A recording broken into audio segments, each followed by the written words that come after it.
My mic was muted for that entire intro. Fantastic.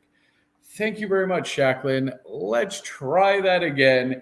It is Friday. I can't believe it. Whoever the other three of you are, shame. You're just going to sit there and just let me talk on mute. Oh, my goodness. All right, let's try this again. Welcome, Xlanders, to another fun and exciting stream for Upx World. If you are not already a member of the Upx World Discord, be sure you do that. We are having a boarding event from now until August 2nd, where we are boarding the Genesis vessel. You need to go into the Discord. There is a boarding vessel chat channel. There's a simple question. You pick your living quarters. It's kind of fun. Right now, there isn't anything that's going to impact which living quarters you have, but what it will give you is the Genesis Xlander role and the Xlander role. So when you go there and you click which living quarters you want, make sure that you get the Genesis Xlander role and the Xlander role. That will tell you that you have boarded successfully. This is very important. There are only 817 spots available on the Genesis vessel, or the doors will close August 2nd, whichever comes first. So be sure that you board, and be sure that you tell your friends to board, because you are not going to want to miss having the Genesis Uplander title. We do plan on having that be part of the ongoing lore of Upx World. And if you haven't checked that out, we do have the Chronicles on Discord, as well as some Medium articles that are starting to build out the backstory of Upx World. Nos, welcome. Thank you for joining. We have Nos. I always mess up your name, and I'm sorry. And thank you very much, Shacklin, again, for making sure that I'm not on mute. Good on you. Appreciate it. So today we're going to talk, a little bit more about kind of what's going on. I think we've had some interesting, fun discussions this week. I'm going to open the floor up to our listeners. Any questions that you might have, any ideas that you want to discuss, definitely want to do that. We're going to try and stream. So if you look at the streaming schedule, I'm going to try and be pretty aggressive here. I'm going to be streaming 7 days a week for at least a little bit each day. I think that's important as we start to ramp up this project, that you get plenty of visibility of myself. We're able to have dialogue. I'm able to give updates, things like that. So you'll see Monday, Tuesday, Wednesday, Friday, we'll be doing just like a briefing AMA. I've named them little different things to just kind of give it a little bit of fun. And as we start to get into more thematic streams, such as development streams or actual demo and gameplay streams, we'll break those out a little bit more granular.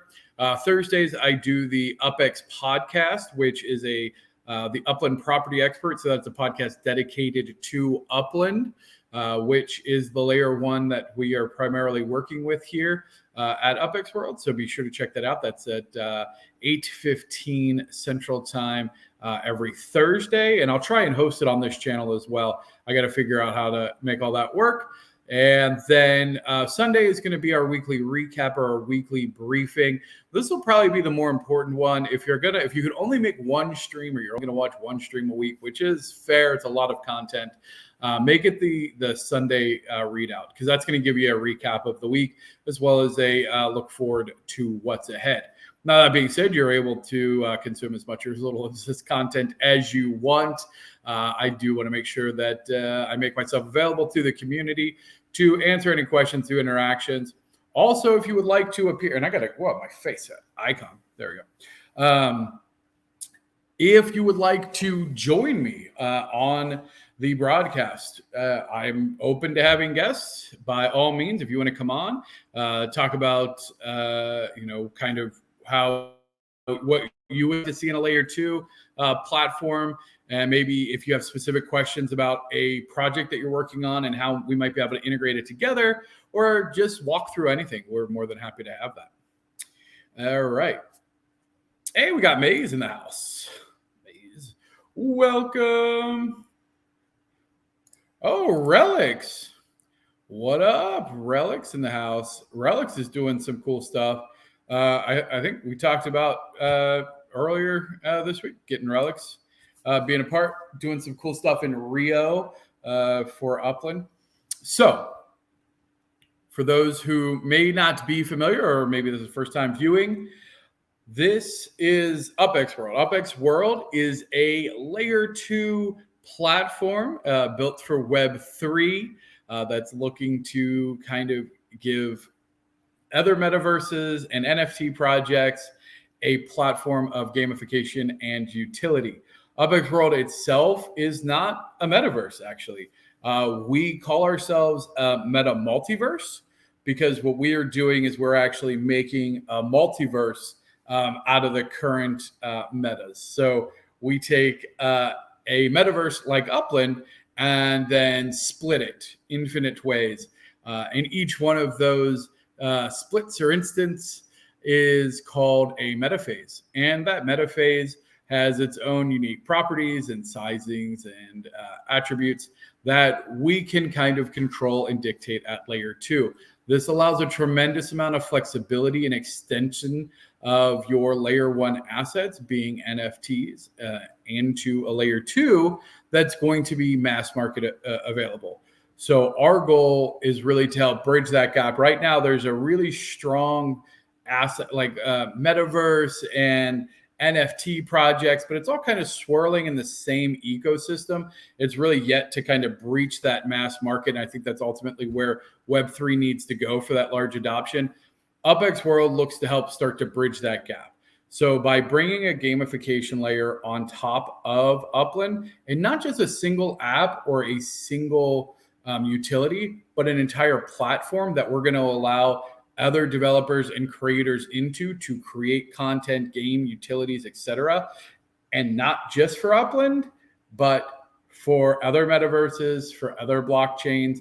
And we are going to be using, so with Upland, they have a new escrow API that they're releasing, and that allows third parties to put Upland assets into escrow. So Upx properties, block explorers, things like that. So a third party can use and kind of control or influence layer 1 assets without actually having to take it off the blockchain. This is very important because that allows third parties like Upx World to develop gamification and to develop utilities without having to build a bunch of smart contracts or be limited by blockchain technology.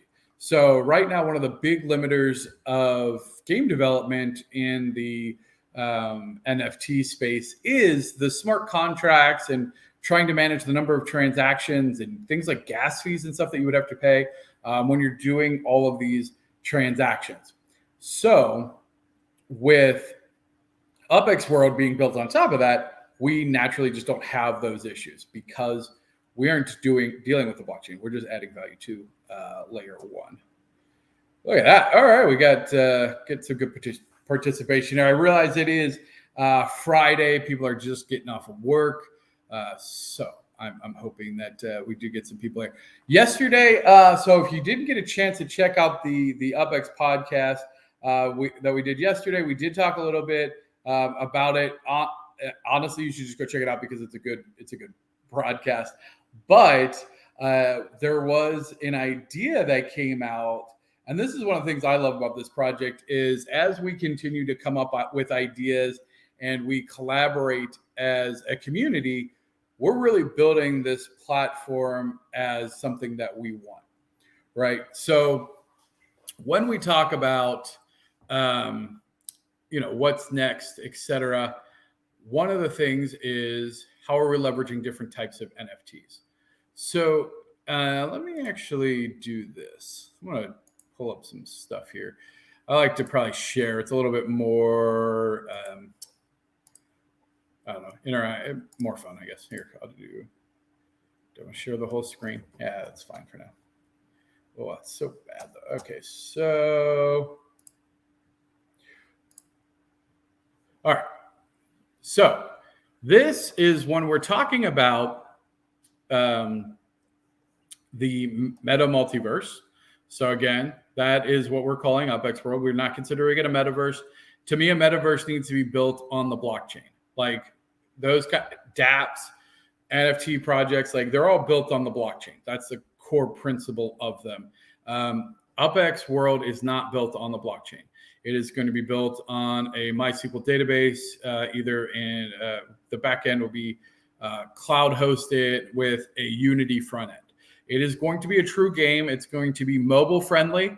So we are focused on mobile. So the assets that we're creating, so the Xlander, which is a 3D avatar that's going to allow you to walk around the streets of Upland and play any 3D games and stuff like that, is your Xlander. That's not an NFT. I know, gasp. I know, shocking. However, we're really just focused on the core gaming concepts and driving value back down to layer 1. So what ultimately we want to do is be able to have say 100 versions of Upland in various bits and pieces, and allow players each version of that to be slightly different, to have its own requirements, to have its own rule set. But fundamentally, the world is still Upland. So when you go to a neighborhood in San Francisco, no matter which metaphase you go to, it's all the same structures, types, buildings, streets, etc. But those structures could be skinned, right? So you have the default skin, which is if you go to upland.me and you go in and you play Upland, you'll see those. And that's kind of the vanilla base. But now let's imagine that you wanted to have a horror theme. So Halloween 365. We could do as simple as just enabling you to display Halloween decorations year round in layer 2. We could do that. But likely what we're going to be doing, and not likely, what we are going to be doing is actually creating unique skins for all of the building types and multiple skins. So a standard apartment might have the standard model, which is currently available in Upland, but then there might be horror themed or apocalypse themed, future, Candyland. What did we have yesterday? People are saying Flintstones, all kinds of stuff, right? So we're going to have a variety of themes for the buildings, and not just the buildings, the land, the textures, things like that. That will allow each metaphase to have some unique qualities to them from a look and feel, and then as well as gamification. So there's going to be various styles of games in each metaphase, such as tower defense games, role-playing games, PvP, PvE, social, and more. So that's what we want to do. Instead of what most metaverses are currently doing is going wide, right? Even Upland, that's really the only way that metaverses currently can expand. As they get new players, they have to increase the assets that they have in order to accommodate them, which is fair. But then it starts getting really wide. And when you're talking about a game, gamification in layer 1, and when I say layer 1, I mean because it's built on the blockchain, is very difficult for 2 reasons. One, if you're familiar as a gamer with power creep, say a game like World of Warcraft, after each expansion, the equipment and everything has to get more and more powerful because you have to make more and more powerful enemies. And so as you scale up, like it starts to get ridiculous. And the vanilla clothes, like if you had tier 1 priest clothes, the holy garbs, which was super cool. It was all like looked beautiful. But by the time Lich King came out, I mean, people weren't even keeping it. They were scrapped because it was just taking up room, etc. The point being that those items become almost disposable as you start to scale your power. So when you add gamification layer 2 and NFT, it becomes very difficult because of that power element. If you really want a game that's fun and compelling, each iteration, each expansion needs to grow, needs to provide new challenges, needs to do something. And that's very hard to then make the original assets be as powerful. And in the world of NFTs and collectibles, that's bad. That's an immediate disconnect from, you cannot make everything new more powerful than the old, because then the old loses its value and there's no point to own it, right? And layer 1 is all about decentralization of assets and true ownership of assets. But gamification in games are slightly different to the way that the economy works and the way that the scaling in games work. So that's been a constant struggle. Additionally, the expansion outward. So one of the other big things, especially in the metaphase space, is you're buying land. If you're in Decentraland or Sandbox or Upland, you're buying property and you're building things and you want it to be special and fun and interactive. Take a game like Sandbox. I've used this example 100 times. If you've listened to the other AMAs, you will know the Tony Hawk example from Sandbox. There's a whole Tony Hawk thing, blah, blah, blah. Long story short, they have to keep expanding in order to accommodate these new features. And that means there's new land that's dedicated to that, et cetera. If you owned one of the original pieces of land, maybe you're not getting that feature. And that is not a great feeling. With our architecture and having the metaphases, you if we get a new feature, everybody gets a new feature. Every old city, every new city, everybody can participate. Every new neighborhood, every old neighborhood, everybody can participate because of the way that we're building vertically instead of horizontally. So we're able to constantly split it, create smaller subsections of metaphases or larger metaphases to give players the ability for flexibility. As you can see here, we do also plan on having interoperability with other chains. Now, the key here is we are not trying to build a bridge. I'll be honest. I know a lot of players, I know a lot of metaphases or metaverses and teams are looking at how do we create a bridge from ETH to Wax to EOS to Flow? Like, how do we make sure that we can transfer assets between everything? I think that is honestly a terrible idea. I have seen it be kludgy. I have seen assets get lost. I have seen cross-chain miscompatibility and miscalculated attributes and loss of value and gas fees. And oh my gosh, I could go on. Why do that? Why do any of that? Let me walk you through a scenario. You give me a block explorer from your metaphase, from your metaverse here, Upland, and you put it into escrow. And you put it into escrow with Upx Pro, and you say, hey, put this at the Xlander exchange. Here it is, the Upx World Exchange. Put it there. Here's my block explorer. Now, somebody from Wax can go, well, hey, I have this really cool Wax thing. Or someone from ETH goes, hey, I have this Bored Ape. Hey, I'm going to put it into escrow. I don't want Upx World to ever have to hold a Bored Ape or some multi-million-dollar NFT for somebody. Like, I don't want to be responsible for that. That sounds horrifying, right? Like, if something happens to that, I don't want to, that would be a nightmare. Escrows are the way to go. All we have to do then is take your item from any chain in escrow, any other chain in escrow, agree to the combination, go, okay, you're signing here, you're signing here. We ended up being the trusted escrow service, and that exchange is complete. You obviously have to have both an ETH, like you have to have both accounts connected, right? You have to have an ETH and an Upland account, ETH Upland account, Wax, whatever, to then be able to have it complete. But that's how it should be done. The NFTs never leave their chain. They never leave their ecosystem. That's the vision for how we're managing NFTs from there. So when we add gamification, when we add utility, that will ultimately serve to increase the value of these properties and these buildings, because as you can imagine, look at racetracks.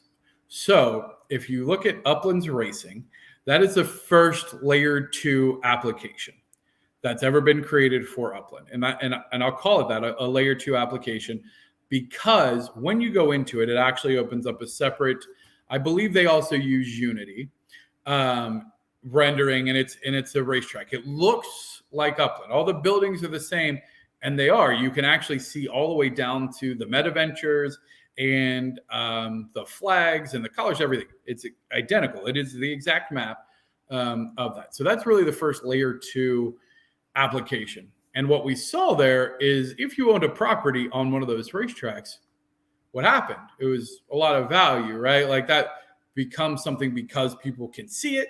So that's super cool. And the prestige of having a property on the racetrack. And we're already seeing speculation on other player created racetracks, et cetera, that will ultimately be hosted on Upland's layer 2 racing, right? And that generates their own value.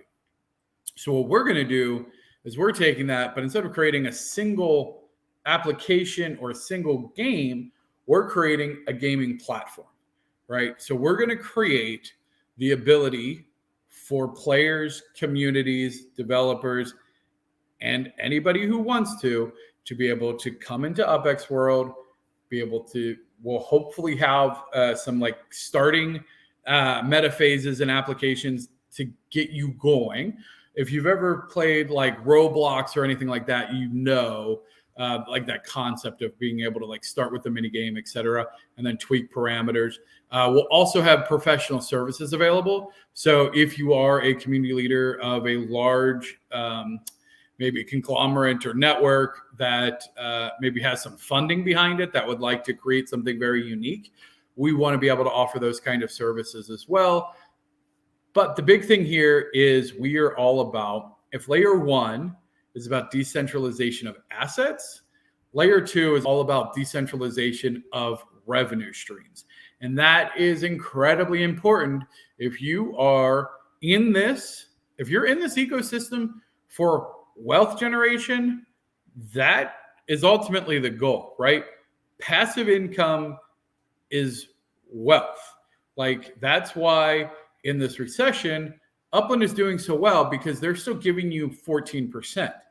Now, the thing about Upland, not that there's anything wrong with it, that they are providing that stimulus, right? That is coming from a community pool. That is a stimulus check to help get this economy going, right? And what they need is platforms and applications like Upx World to then bring that economy to its next phase, where it is self-sustaining. And that is a key piece on how we shift. Because really, when you think about passive and shared revenue, right now you get passive income from your properties, but it's not really shared revenue. The closest thing Upland has currently to what I would say is shared revenue would be visitor fees. So in a sense, every time you visit a property, you are paying a fee to that property, which means that you are getting revenue from other players. So that's you're essentially creating a revenue stream by having that property. If it didn't earn any interest, the only revenue you would get is from other players paying visitor fees, which is a much more sustainable revenue creation because other players are paying for it. So it becomes like a microtransaction almost, which, if you're familiar in the gaming world, microtransactions are probably the most loved and just hated, but necessary evils that have come around in the last several years. So yeah. All right, let's see here. We don't want to neglect our faithful audience here. Let's see. Can players create their own games? Only if Upx World will create the game. So players can create their own games. So we're actually working with a lot of different developers, and we are very open to working with any gaming developers that want to create games, mini games, 2D games, 3D games, whatever you want to create. And the beauty is that it does not have to be enabled by the blockchain.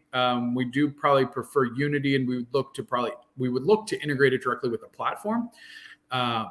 But let's say that you created a game unique and you wanted a metaphase just for that game. We could do that. So we would help bring you into Upx World, give you a metaphase, name the metaphase, give you whatever parameters you wanted for that metaphase, and then revenue share. That's the value proposition. So let's say, for instance, it cost 100 Upx to play the game that you created. Then you would get a cut of every transaction that was done forever. Additionally, if you created a game, not only could we create you your own metaphase, but then if it was, say, a mini game. So for instance, let's say you created, what's that game? Connect 4. But instead of Connect 4, it was Connect 4, but with block explorers, and you use your block explorers, right?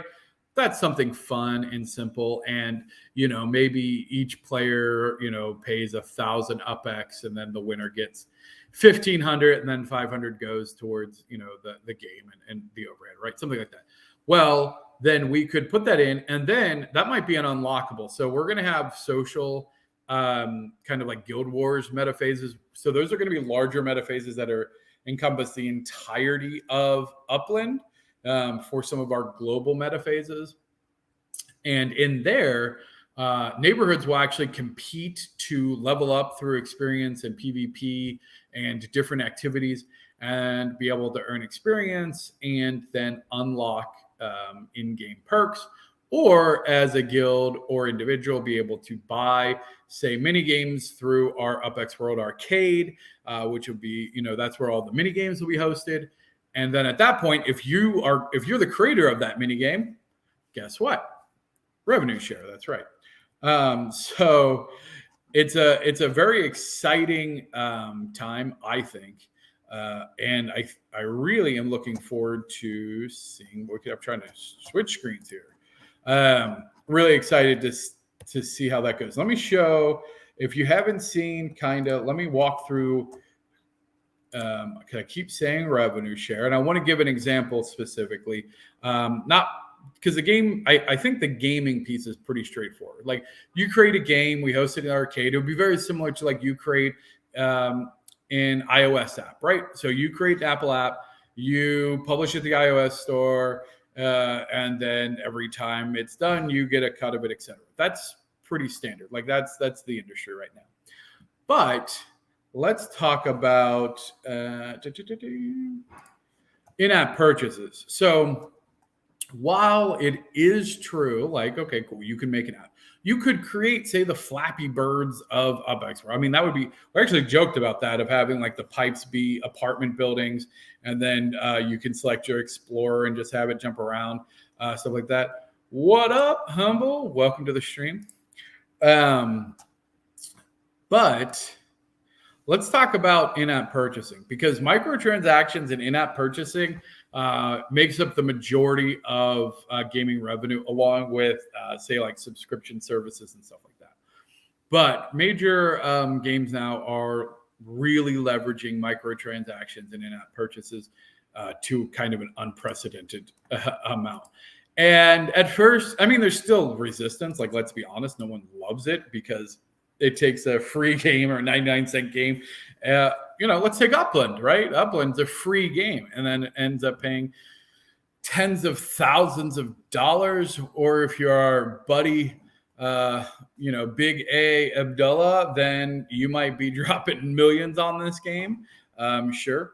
So in-app purchasing, the way it kind of works, if you think about the current asset creators, they're just employees, right? So they create their assets. And for this example, we're going to specifically be talking about art. And this can be just a single print. This could be, let's say, a piece of armor or a piece of equipment or a building skin, whatever it is, right? So whatever the gaming asset is, you have an artist who creates it, who's an employee, right? And then they gave it, because they're just making it, their corporate overlords like, make this. And then they're like, okay, here you go. And the corporate overlord's like, yes, gobble, gobble, gobble. And then they take the asset and they're like, yes, now we shall charge these gamers for this. And then they put it in their store, and they're like, yes, buy this, petty humans. And then we do, because we like the new shiny things. Of course, I want to have the new thing. It glows a different color of purple. I have to have it. So we make those in-app purchases, and when we do so, all we do is fill the pockets of the fat cat gaming conglomerates, right? And as we've seen, no one likes that. Who is a fan of EA or Blizzard anymore? I'd say not a lot of people. Hey, Pure, welcome to the stream.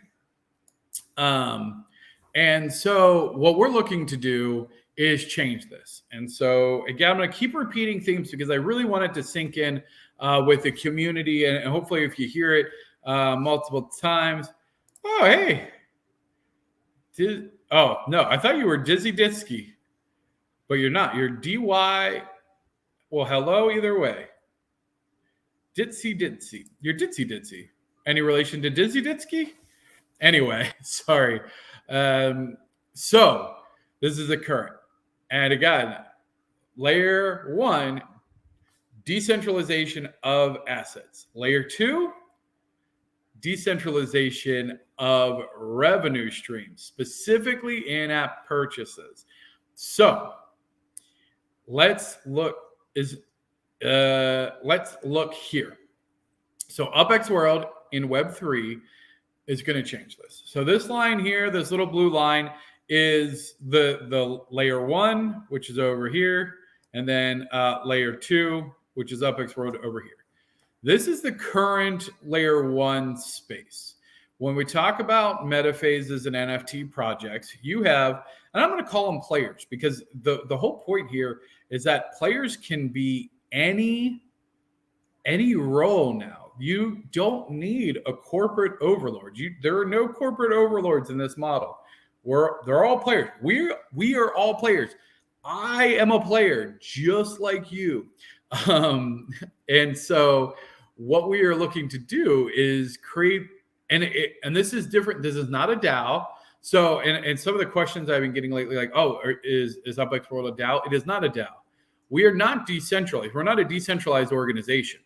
We are a centralized organization. Upx World is a centralized organization. It has a centralized company structure, etc. It is not decentralized. We have a clear mission. We're driving towards. What we do offer is decentralized revenue streams.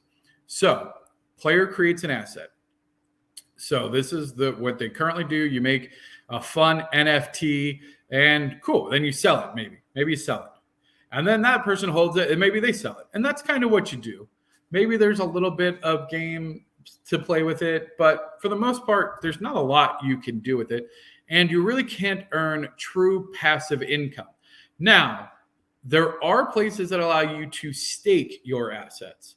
I want to be very clear. That is not what we are talking about. This is not some staking pyramid scheme. And I hate using that word. But honestly, I've been a part of so many of them now that I feel confident saying that that's really what the majority of them feel like, even if that's not their intent to start with, because of the way the tokenomics work, and they're so delicate to balance, and people are so much interested in making a quick dollar that they will like radically tweak tokenomics to appeal to, say, whales in their community. So that way whales buy lots of big things that can dominate it. But then what happens is if all of a sudden a whale has things that earn so much that it eclipses everybody else, it can destroy an economy. And I think Upland's done a great job of balancing that out. Even if you look at like somebody like Abdullah, who has, millions in dollars into the game and earns a ridiculous amount of passive UpX, he doesn't earn enough to really destroy the economy. He's not earning enough to buy out LA in a day. And some of the other tokenomics, I know that sounds extreme, but in some of the other tokenomics, they really were earning that much. Like I've seen other games where they earn just a tremendous amount of money. And he put in several $1 million. So like these other games, people weren't putting in millions of dollars. They were putting in tens of thousands of dollars, and they were making ridiculous amounts of money because of the tokenomics. Anyway, all of that said, let's look at this model here. So now you have this asset, and instead of just staking it and getting, arbitrary funds, what we're going to do is you're going to essentially link it to an in-app purchase. So our goal at Upx World is that all in-app purchases at some point should have, and the name is pending, but I'm calling them tentatively an original asset record, OAR for short, and that original asset record is an NFT.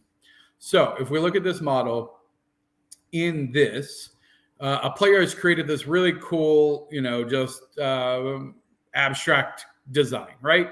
But let's say that it's very popular. They're a big streamer, or they get featured by a big streamer who buys a piece of their thing. Then they go, oh, cool.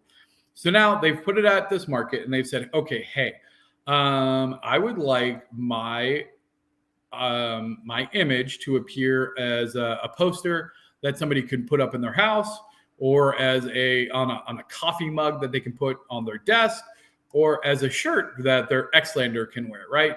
So we'll provide base assets like to be able to print onto, and then a player can come in and then choose that from the store.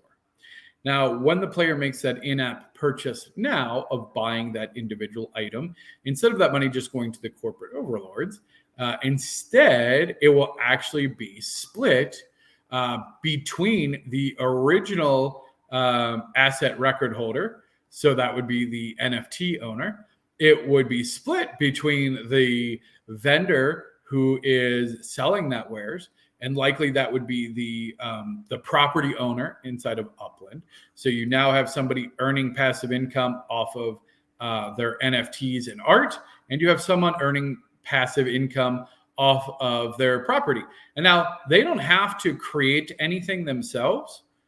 They just have to have the infrastructure and then the connections to say, hey, we would like to make these in-app purchases, or we'd like to link these images and be able to do this. And so this will be a very easy transition.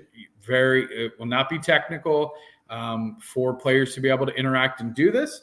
We want to make it very accessible to be able to generate these in-app purchases and then be able to earn passive income back to those items. And then obviously I said it's a three-way split. There is still corporate overhead, so there is still obviously some of that profit has to go to Upx World. We are not running a charity. We are a for-profit business. Let's make no qualms about that. The ultimate goal of Upx World is to be the premier layer 2 for all of Web3 with gamification, socialization, and we do want to be for profit, obviously. So we do have to take a cut, but we are looking to decentralize as much of those revenue streams as possible. So here's this. So this is kind of like, that's a base primer. I know it's a lot of information. Holy cow, are we almost at an hour? Oh, okay. I got the timer says 50. We've been live for almost an hour, but that is because I started early to allow people time to get in.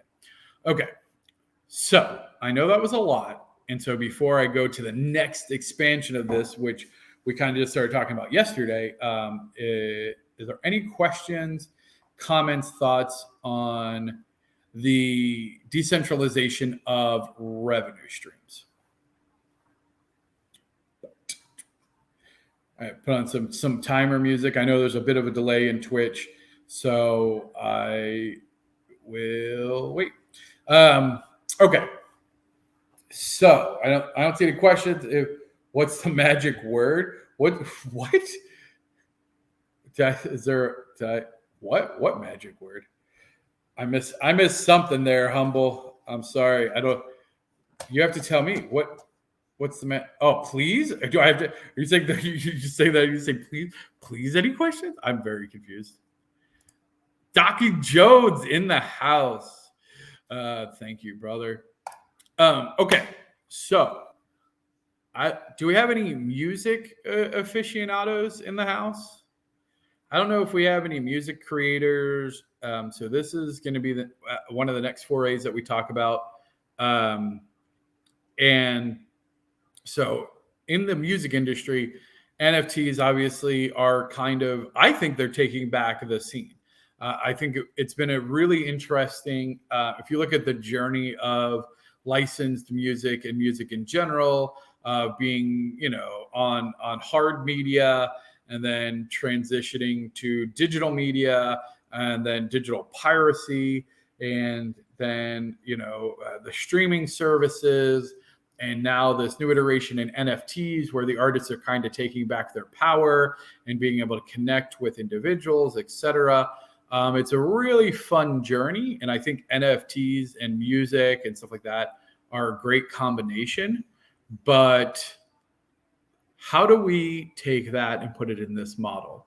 And the answer is quite easily. And this is something I said. Hold on, let's see. Humble, I love the structure. How many NFTs would Upx?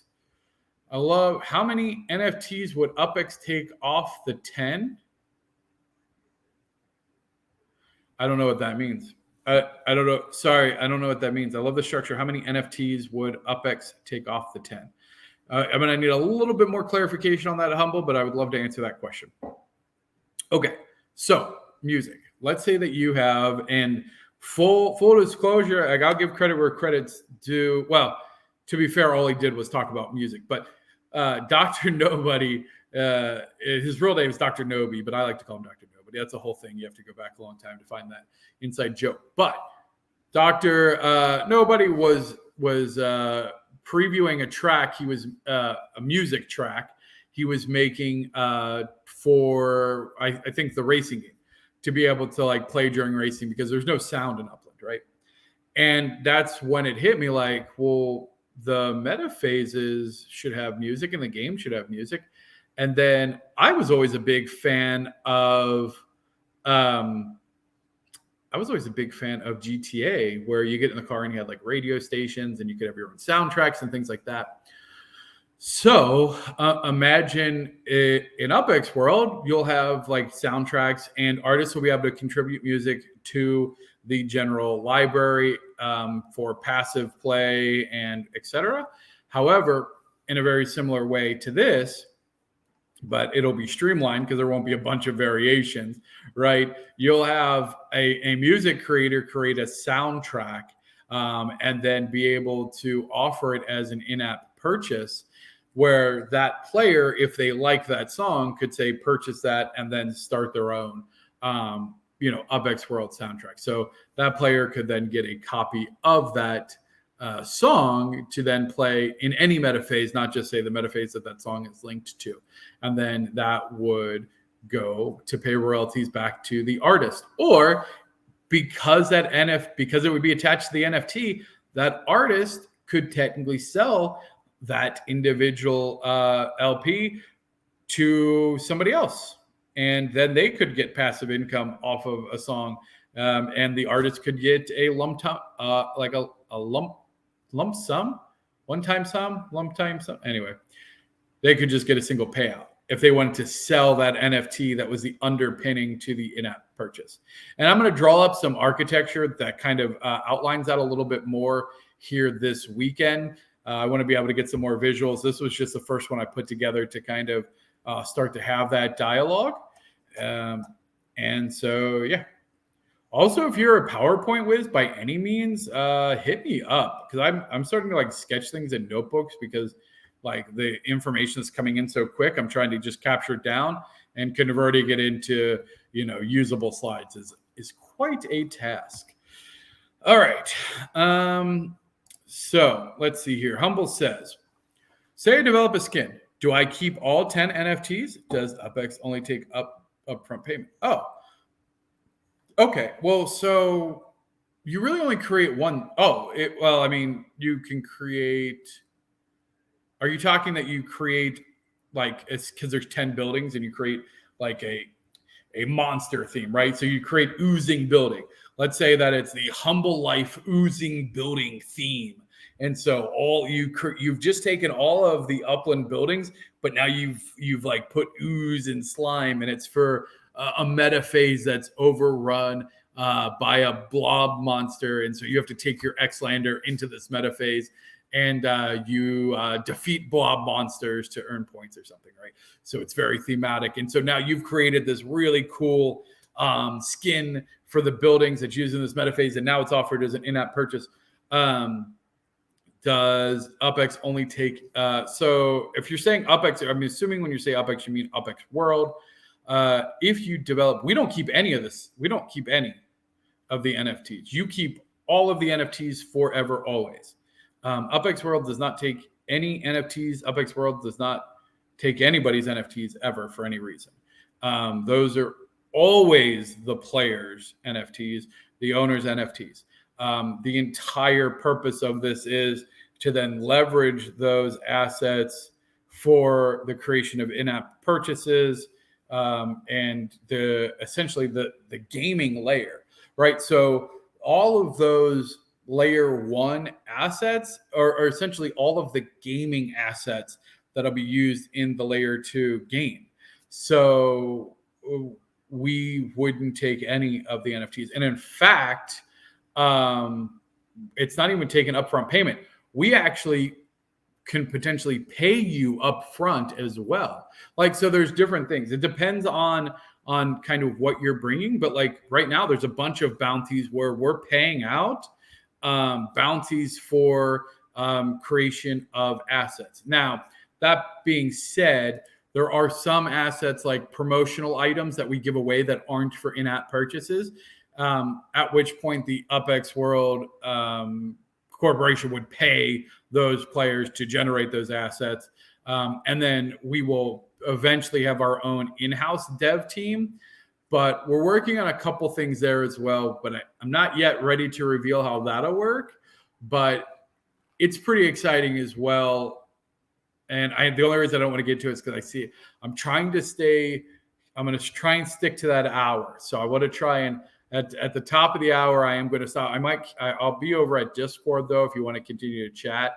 But I think I'm going to save that for maybe I'll talk a little bit about what that looks like on Sunday. So that should answer that. Let's see here. Upx World will do cafes so good. Honestly, we're going to be doing, so our social features, first of all, we will likely have multiple different chat features, similar to chat channels in like an MMO like World of Warcraft. So you'll have, potentially we'll have guild channels, and guilds are really neighborhood channels. So you'll have neighborhood channels. So a neighborhood will be able to speak to each other. We'll have private channels so you can DM each other. I haven't decided about global chat. I hate global chat. I think that it's just toxic and full of nonsense and spam. Like, it's really not helpful. So I'm very hesitant to do that. However, in-app chat, so when you actually go into one of the social metaphases, you're going to be walking around the same instance. Like, your Xlanders are going to be controlled. It's not like a floating block explorer, right? You're going to go into the metaphase and you're going to be walking around a social neighborhood. So you'll be in proximity. I don't think that we'll do voice to start with, but certainly there's no reason that we can't have chat, local chat, stuff like that. So I don't know what Upland's going to do about cafes. Honestly, I never understood their vision for cafes, so I can't really speak to that. Cool. I'm hope that answered your question, Humble. I only asked because you also discussed payment for collab being paid by splitting purchase proceeds. Oh, that way. So thank you, Humble. Okay, so that's fair. So I did mention this slightly. So right now, I kind of liked the idea of it being like one item, being like the blueprint, and like that's it. The original asset record is a single item. However, I was talking to some artists and some creators who say, well, let's say that I create 10 and I want them to go out to different people. And in the scenario that there's 10, the artist still keeps all 10. Like, Upx World doesn't take any of those 10. But let's just say, for argument's sake, that it's a 50-50 split between the original asset owner and Upx World for the profits, right? And I'm not saying that that's the number. Don't hold me to it. We haven't scoped that out. I have no idea what the number is going to be. But let's just say, for number's sake, it's 50-50. So in the event that the artist creates 10, essentially it becomes like a Horcrux, right? There's 10 Horcruxes behind this in-app purchase. Every in-app purchase, it will keep the numbers easy. Let's say it's 20 Upx in profit. Upx World would get 10 Upx, and then each one of the 10 would each get 1 Upx for every purchase. So that's how that would work. There are some artists and some creators that said they would like to be able to maybe split it among their team, or to be able to keep, say, a couple themselves, but then sell some for an initial like one-time bump, and then split the ongoing revenue. So we are looking at trying to be able to incorporate like a multi NFT asset record, so that way the profit share can be split among those. So we're looking at how we do that. Okay, so that's if when I was talking about the 10 different ways, that's what that was referring to. I hope that clarifies things. Oh, Radish Bros. Is that Radish Head? I wonder if Radish you're not Radish Head, because Radish Head would have Radish Head. there's somebody in the community named Radish Head, which is funny that you're a Radish Bros. I wonder if you have a secret Radish Bro named Radish Head that you don't know about. Anyway, super excited for this project. Missed most of this, unfortunately, but it's been interesting. Are you considering approaching Upland to make an official? Yeah, so I am so glad that you asked me. 100%. We are actively in discussions with Upland. I meet with the Upland team pretty much weekly. We are going to have an official partnership. We have to get our corporation documents in place, and then we will have an official in-game enterprise account, just like NFLPA, just like the M Motors. We will have our own third-party buildings. Yes, so absolutely, we will. This will be in a. I mean, it's not like a partnership in that sense. It is a third-party relationship, and obviously, it's not going to be as like, they're not going to put out a press release because we're not NFLPA, we're UPX World. But by this time next year, hopefully that will change, and it'll be everybody will be very excited to be a part of what we're doing here with Upx World, and that includes our NFLPA fans, because gamification isn't limited to block explorers and properties. All right, so Pure Rolex, agree with you about the chat. Good, I'm glad. Good, Humble. I'm glad that you verified. Thank you for asking questions. I really appreciate the participation. That's what these are all about. Oh, okay. It is you, old Twitch account. Okay. Dude, I was going to say, how many Radish people can there possibly be? Because that would be creepy. All right. Well, I'm glad it's you. Welcome to the stream, brother. Glad you could make it. Yuke. Cute. Thank you, brother. I appreciate it. Very, very excited about what's coming. It is going to be huge. It is taking, I think, as excited as we are to move forward, the logistics of standing up essentially a full-fledged gaming development studio. I guess it shouldn't be shocking, but it's a lot of work. There's a lot of I'm a technology guy. So like being in tech and being an enterprise architect, like I'm used to dealing with all kinds of different technologies and stuff. But when you start getting into gaming development and like looking at how do you actually manage assets and, going from a sketch to a drawing to a 3D model to then getting it rigged. And then you have to do the mocap to get it moved. And then you have to do world generation and like every little aspect has to be, tweaked and considered. It's really kind of daunting. Collision control, gravity. Granted, platforms like Unity offer a lot of that out of the box and have some really great starter assets to help accelerate that. But it's it really should not be surprising. I should not be surprised as I am. But there is a lot of moving pieces to it. But I'm excited with the progress we're making. So I'm glad that you're here and we're going to go on this together. Vision years ago was to run a YouTube channel with my brother, but it never worked out. Oh, that got kind of sad. I'll be your Radish brother. Dude, we'll start a little Radish community. I'm all about that. Your radishes look happy, man. Oh, that's sad.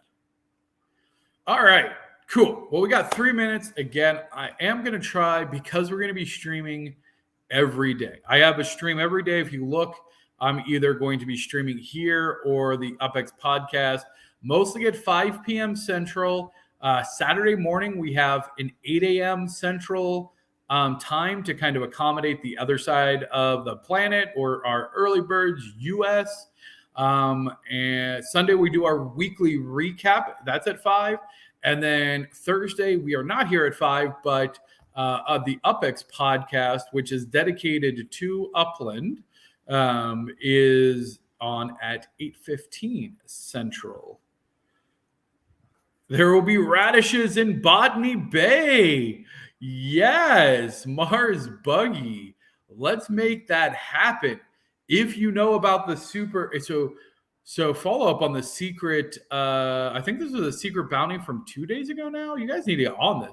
There was a secret bounty to have to create backgrounds for the different living quarters.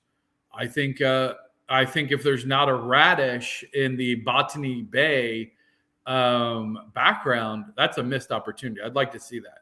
So let's make that happen. Yes, Radish Head, you are my brother from another mother. You are always welcome here. Absolutely. All right. Cool. Well, happy Friday, Xlanders. Everything is ramping up. This is an absolutely exciting time to be in the Web3 space. I'm so glad that you joined me here today and are taking this amazing journey. If you have not already joined the Discord and joined the vessel, please do so. I cannot tell you how important it is. If you have a friend, even, and I would almost say, especially if they don't play Upland, I don't care. Get them to join the Upx World server and get them to join the Genesis vessel. If they are on like Discord and they're a gamer of any kind, get them to do that. Or if they're an artist, 2D, 3D, texture artist, music artist, 3D sculptor, game developer, whatever it is, get them to join. We are going to be offering a tremendous amount of bounties. We are going to be creating this, gaming platform as a community together, not just the lore and the spirit, but the content.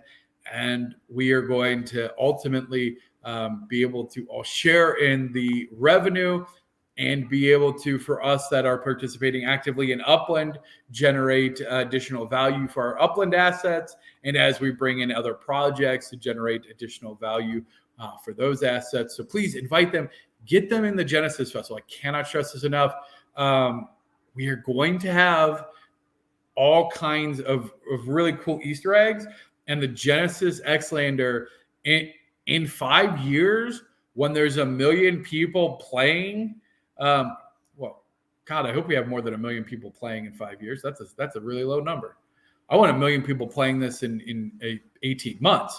But let's just say in 5 years, however many people are playing this, you're gonna want to be one of those Genesis Xlanders. You're gonna want to be able to say, I was there when, spoiler alert, the Genesis vessel crashed on Upx World, and we had to fend for ourselves and rebuild society on a less than ideal planet, and then discovered the great mysteries of the metaphase with our metaphase portal, and then start exploring all of these metaphases, which are representation of the metaverses. And there's a whole beautiful story and fun around that. So there it is. And that is all for today's Friday fun session.